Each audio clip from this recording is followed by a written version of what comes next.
बिस्मिल्लाहिर्रहमानिर्रहीम। अस्सलाम वालेकुम नाज़रीन, आप यूट्यूब चैनल देख रहे हैं। मैं इमरान खान हूँ। आज आपको एक बड़े ज़बरदस्त आदमी के बारे में, क्योंकि कभी कभी मैं आपको बताता हूँ ऐसी चीज़ें जिससे हमें मोटिवेशन मिलती है, ऐसी चीज़ें जिन्हें हमें याद रखना चाहिए, ऐसी चीज़ें जो हमें हिम्मत देती हैं, हमारा हौसला बढ़ाती हैं। एक शख्सियत है, एक आदमी है, बहुत बड़ा और बहुत तगड़ा आदमी है। ये वो आदमी है जिसने सुपर पावर अमेरिका को चकरा कर रख दिया है। इस बंदे ने अमेरिका को तकरीबन नीम पागल कर दिया है। और एक शिकस्त हुई थी इसको सिर्फ अमेरिका से, एक शिकस्त।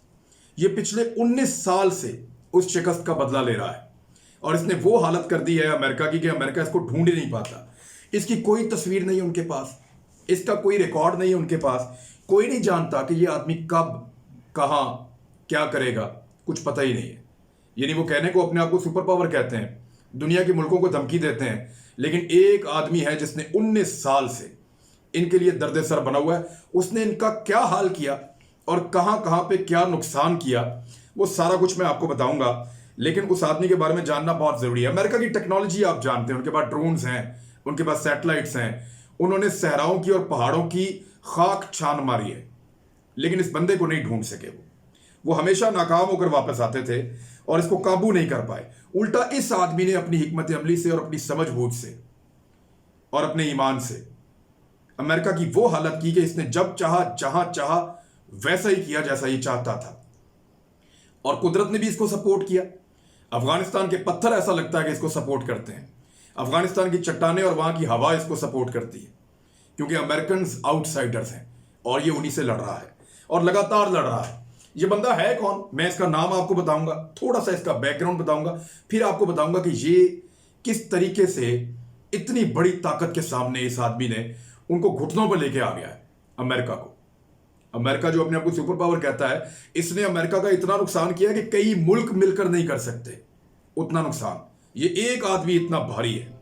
इस आदमी ने क्या किया वो चीजें मैं आपके सामने रखता हूं, लेकिन उससे पहले इस आदमी के बैकग्राउंड के बारे में थोड़ा सा आप जान लें।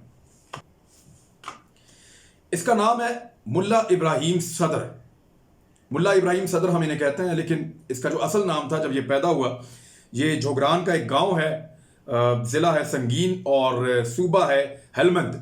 ये अफगानिस्तान का इलाका है, वहां पे ये शख्स पैदा हुआ 60 की दहाई के आखिर में, लगभग जब 70 की दहाई, 1970 से कुछ पहले, ऐसे ये उन दिनों में ये पैदा हुआ।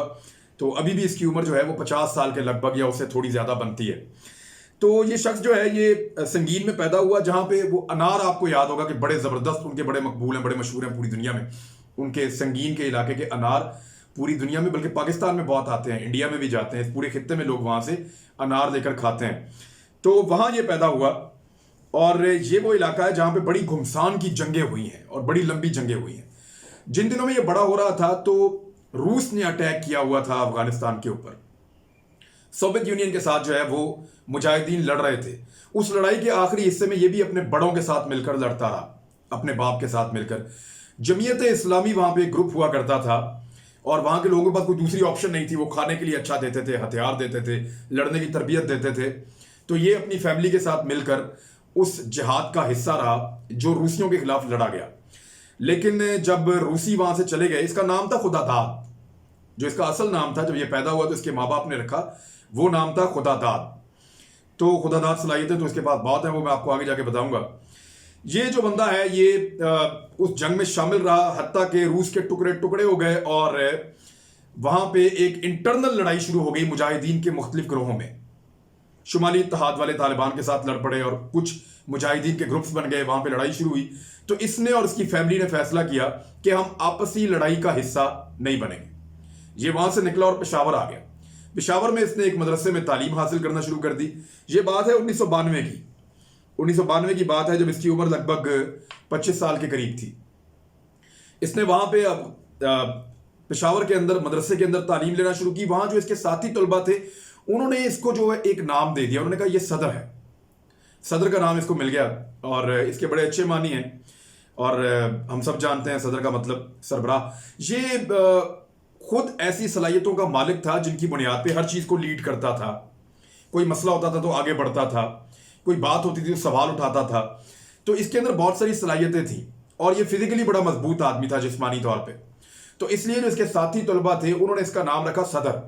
लेकिन जब ये रूस के खिलाफ लड़ रहा था तब इसने अपने नाम को बदल दिया था, खुदादाद से तब्दील करके इसने इब्राहिम नाम अपना रख लिया था। तो फिर इसका नाम हो गया मुल्ला इब्राहिम सदर। और इसने सदर का जो लकब है अपने नाम के साथ हमेशा रहने दिया, उसको कभी हटाया नहीं। अब ये बंदा जो है, जब तालिबान ने अमन कायम किया अफगानिस्तान में, तो जिन लोगों को बुलवाया गया सिस्टम को चलाने के लिए, उनमें मुल्ला इब्राहिम सदर को भी बुलाया गया, क्योंकि इसकी खिदमात बहुत ज़्यादा थी।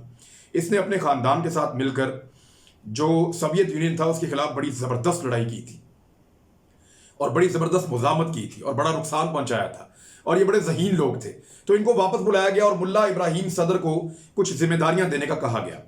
तब इसके ताल्लुकात जो हैं, जो तालिबान की कमांडर्स थे उनके साथ बड़े अच्छे रहे, मुल्ला उमर के साथ, बाकी लोगों के साथ। तो इसको काबुल का जो एयरपोर्ट है उसका हेड बना दिया गया। काबुल के एयरपोर्ट पे क्या था, कुछ ऐसे फाइटर जेट से जो रशिया के इनके काबू में आ गए थे, कुछ गनशिप हेलीकॉप्टर थे जो इनके काबू आ गए थे, कुछ मुसाफिर बरदार तैयारे थे टूटे फूटे, वो इनके काबू आ गए थे।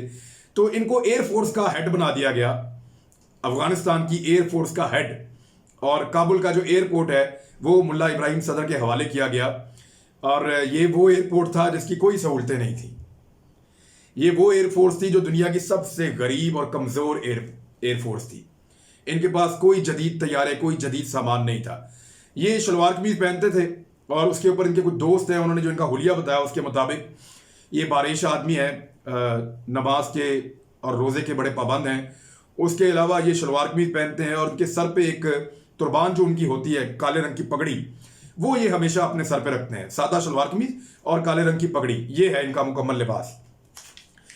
2001 में, मैं ज़्यादा डिटेल में नहीं जाऊंगा, लेकिन 2001 में जब अमेरिका ने, मुल्ला उमर ने अमेरिका की बात नहीं मानी और मुज़ामत की और उसामा बिन लादेन को अमेरिका के हवाले करने से इनकार किया, ये कहते हुए कि आपके पास वो सबूत नहीं है जिनकी बुनियाद पे आप इनको मुजरिम साबित करें, तो फिर अमेरिका ने हमला कर दिया अफगानिस्तान पे, जिसके वो बहाने ढूंढ रहा था। अमेरिका ने जब अफगानिस्तान पे हमला किया तो वहां पे हमला इतना शदीद था कि उस दौर के लोग बताते हैं कि एक एक बम पूरे जो पहाड़ है वहां के उन सबको हिला देता था। इतने इतने बड़े बम अमेरिका ने और ऐसे ऐसे मिसाइल वहां पे मारे। सारा का सारा हवाई हमला था, जमीन पे कोई फौजी मुकाबले में नहीं था। उनकी एयरफोर्स अटैक कर रही थी, उनके मिसाइल अटैक कर रहे थे, उनका जो बहरी बेड़ा है वहां से वो भेजते थे और अटैक करते थे। आसपास के मुल्कों को उन्होंने यरगमाल बना लिया था। तो बड़ा शदीद एक हमला था। तालिबान ने थोड़ी सी मुज़ामत की और उसके बाद उन्होंने ये महसूस किया कि अगर नीचे रह के इनसे लड़े तो हम मुकाबला नहीं कर पाएंगे, लिहाजा निकलना होगा। तालिबान की क़यादत और तालिबान के जो कमांडर्स थे वो वहां से एक एक करके निकलना शुरू हुए। ये वो आखिरी आदमी था जो वहां लड़ाई लड़ रहा था।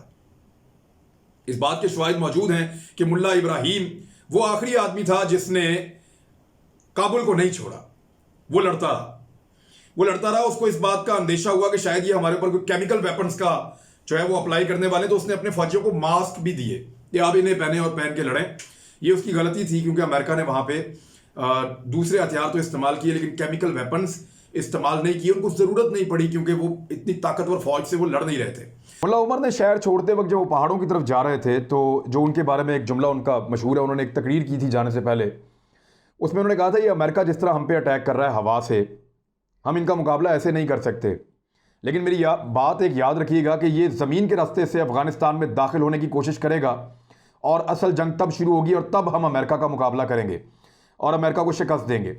ये मुल्ला उमर के वो अल्फाज थे जिसके बाद फिर वो मंजर आम से गायब हो गए और फिर वो कहीं और से बैठकर कमांड करते रहे और बहुत ही करीबी लोगों को पता होता था कि मुल्ला उमर कहाँ हैं।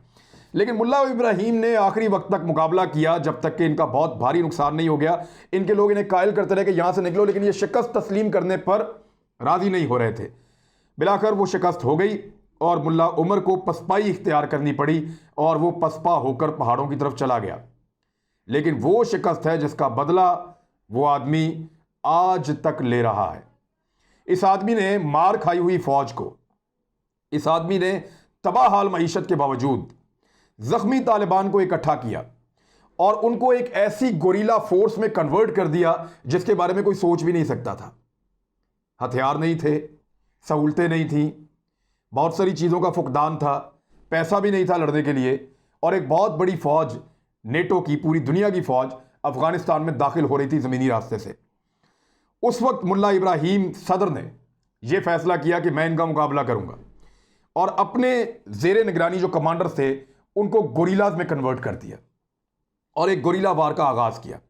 इन्होंने हमले किए, बम बनाए, बम्स के साथ अटैक किए, गोरिल्ला वॉर की, रातों को हमले किए और अमेरिकन को नकब लगा के मारना शुरू किया, घात लगाकर मारना शुरू किया। यह दुनिया की सबसे खौफनाक गोरिल्ला जंग थी। इससे पहले ऐसी गोरिल्ला जंग किसी ने नहीं लड़ी थी और यह मुकाबला बनता भी नहीं था। एक तरफ लेजर गाइडेड चीजें थी, एक तरफ ड्रोन थे, एक तरफ ऐसे हथियार थे जो खुद चलते थे, एक तरफ ऐसे मिसाइल थे जो ऑटोमेटिकली जाकर गिरते थे और एक तरफ एक ऐसी फौज थी जिनके पास ग्रेनेड थे बहुत पुराने आउटडेटेड, जिनके पास रॉकेट लॉन्चर थे बहुत पुराने आउटडेटेड, जिनके पास क्लाशनकोव थी जिसको बने हुए 40 साल हो गए थे। लेकिन उन्होंने हार नहीं मानी। उन्होंने कहा हम इन हथियारों के साथ भी लड़ेंगे लेकिन हमारी स्ट्रेटजी, हमारी हिकमत अमली ऐसी होगी कि हम इनके काबू नहीं आएंगे। उन्होंने आहिस्ता आहिस्ता लड़ाई शुरू की। 2002, 3, 4, 5 अमेरिका को महसूस होना शुरू हुआ कि वो जंग जीत नहीं रहा, जंग हार रहा है। उन्होंने अपनी इंटेलिजेंस के जरिए से पता किया तो उनको आइडिया हो गया कि यहां सबसे खतरनाक आदमी जो है वो मुल्ला इब्राहिम सदर है। ना इसकी कोई तस्वीर थी, ना इसका कोई डाटा था, ना इसका कोई अता पता था और इसके साथी इतने वफादार थे कि अगर कोई काबू आया भी तो इसका पता नहीं चला और ये अपनी जगह को बहुत तेजी से बदलता है, एक छलावे की तरह। इस आदमी की जिंदगी का सिर्फ एक मिशन था कि मैंने गैर मुल्की फौजियों को यहां से निकालना है।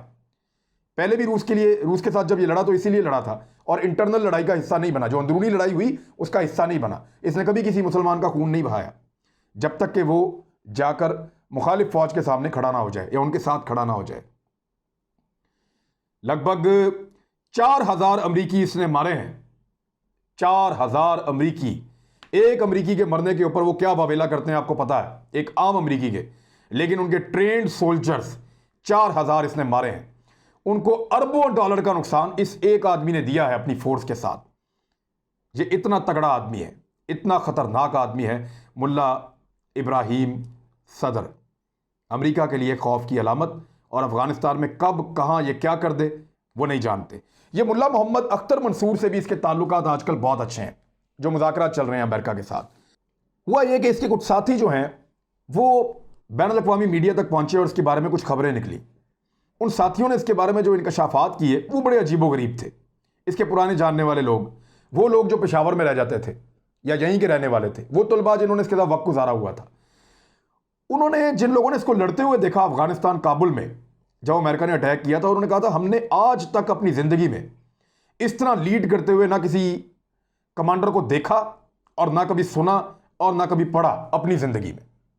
ये ऐसा ज़बरदस्त आदमी था और इसका ईमान था कि फतह मुझे मिलेगी, क्योंकि ये बार बार ये कहता रहा है कि हम ये जंग जीत जाएंगे, हम ये जंग जीत जाएंगे। और अब तक लगातार ये आदमी इस जंग को लड़ रहा है जब ये जीतने वाले हैं, क्योंकि अमेरिका का इतना नुकसान हो गया है कि अमेरिका अब तालिबान के साथ मुज़ाकरात कर रहा है। इससे पहले अमेरिका ने जब 2014 में मुल्ला उमर की वफात की खबर दी और यह कहा गया कि वो नेचुरल कॉजेज़ की वजह से, या मुल्ला उमर ने अफगानिस्तान को इसलिए नहीं छोड़ा था कि वो ये नहीं चाह रहे थे कि कोई ये कहे कि वो अफगानिस्तान को छोड़कर चले गए, तो वो अफगानिस्तान में उनका इंतकाल हुआ। कहा जाता है कि आखिरी वक्त में वो पहाड़ों के बीच में कोई एक घर था जहाँ पे वो रहते थे, रेडियो के ज़रिए से मालूमात लेते थे और बहुत कम लोग जानते थे कि वो कहाँ पे हैं और वो वहाँ से कमांड करते थे अफ़गान तालिबान को। तो मुल्ला उमर 2014 में उनकी नेचुरल डेथ हो गई, उनका इंतकाल हो गया। हम उनको शहीद इसलिए कहेंगे कि वो एक जंग में शामिल थे। तो उनके बाद जो तालिबान की जो मिलिट्री है उसके कमांडर बन गए मुल्ला इब्राहिम सदर। ये तब से लेके अब तक उनकी मिलिट्री के कमांडर हैं। 2019 में एक मामला रिपोर्ट हुआ था जिसमें यह कहा गया कि हमजा उसामा बिन लादन जो है, उसामा बिन लादन का बेटा हमजा, उससे संगीन में मुलाकात हुई है मुल्ला इब्राहिम सदर की और उसके बाद से उन्होंने अपनी कुछ स्ट्रेटजी बनाई है। और हमजा के बारे में भी ये कहा जाता है कि उन्हें भी अमेरिकी ड्रोन हमले में जो है वो मार दिया गया है, वो शहीद हो गए हैं। और इसका अनाउंसमेंट जो है वो खुद डोनाल्ड ट्रंप ने किया था और इसका पॉलिटिकल फ़ायदा लेने की कोशिश की थी। अब हो ये रहा है कि इस वक्त के मारने वाले मार रहे हैं, मुज़ाकरात करने वाले मुज़ाकरात कर रहे हैं। बात सुननी है तो सुनिए, मुज़ाकरात करने हैं तो कीजिए, बात बनानी है तो बनाइए, जहाँ से जाना है तो जाइए, नहीं तो एक 20 साल का और टाइम लेते हैं और दोबारा लड़ते हैं, क्योंकि उसको पता है कि उसके पास मुल्ला इब्राहिम जैसे लोग मौजूद हैं। मुल्ला इब्राहिम सदर जैसे लोग जो हैं वो इस लड़ाई को जितना मर्जी तूल दे सकते हैं और इस लड़ाई को इतना खींच सकते हैं कि अमेरिका के लिए यहां पे एक कब्रिस्तान बन जाएगा। इन्होंने गैर मुल्कियों को और जो अफगान फौजी हैं उनको 10,000 से ज्यादा उनको मारा है और बहुत बड़े ऐसे हमले किए हैं जो बहुत बड़ी बड़ी कामयाबियां हैं तालिबान की। इन्होंने अमरीकियों को बाकायदा यरगमाल बनाया है फौज में और उनको कैदी बनाकर अपने मुतालबात मनवाए हैं। आज बहुत सारे तालिबान जो हैं वो छोड़े जा रहे हैं मुज़ाकरात के नतीजे में। ये अमेरिका की शिकस्त है। वो एक आदमी था जिसने हार तस्लीम नहीं की और उसने अपनी फौज को इकट्ठा किया। उसने एक गोरिल्ला वॉर शुरू की। वो आज तक काबू नहीं आया, अल्लाह की मदद उसके साथ थी। उसने बहुत बड़े लश्कर को शिकस्त दी है। उसने याद दिलाया वो वक्त जब हम दर्जनों थे और सैकड़ों से लड़ जाते थे। वो वक्त जब हम सैकड़ों थे और हजारों से लड़ जाते थे। वो वक्त उसने याद दिलाया। आज जदीद दौर में अगर कोई ये सोचता है कि लड़ने के लिए आपको हथियार चाहिए, लड़ने के लिए आपको टेक्नोलॉजी चाहिए, लड़ने के लिए आपको मईशत चाहिए, तो वो मुल्ला इब्राहिम सदर से सबक सीखे और उसको स्टडी करे, तो उसको पता चलेगा कि लड़ने के लिए सिर्फ जज्बा चाहिए, ईमान चाहिए, अल्लाह की मदद चाहिए और हक का आपके साथ होना ज़रूरी है। तो मैंने इस आदमी के बारे में आपको बताया। इसने ऐसी लाजवाल शिकस्त दी है, एक हार का बदला 19 साल तक लिया, रोज़ लिया, रोज़। और अब तय ये पा रहा है कि अगले साल आखिरी अमरीकी फ़ौजी भी अफ़गानिस्तान से निकल जाएगा। ये है लड़ाई और ये है लड़ने का तरीका। मुल्ला उमर ने अमरीकियों को मुज़ाकरात करते हुए ये कहा था कि तुमने आज तक कोई जंग जीती नहीं और हम कोई हारे नहीं, रिकॉर्ड उठाकर देख लो। तो तारीख अपने आप को एक बार फिर दोहरा रही है। इस वीडियो को लाइक कीजिएगा, शेयर कीजिएगा दोस्तों के साथ। अपना ख्याल रखिएगा, हमारे चैनल का भी।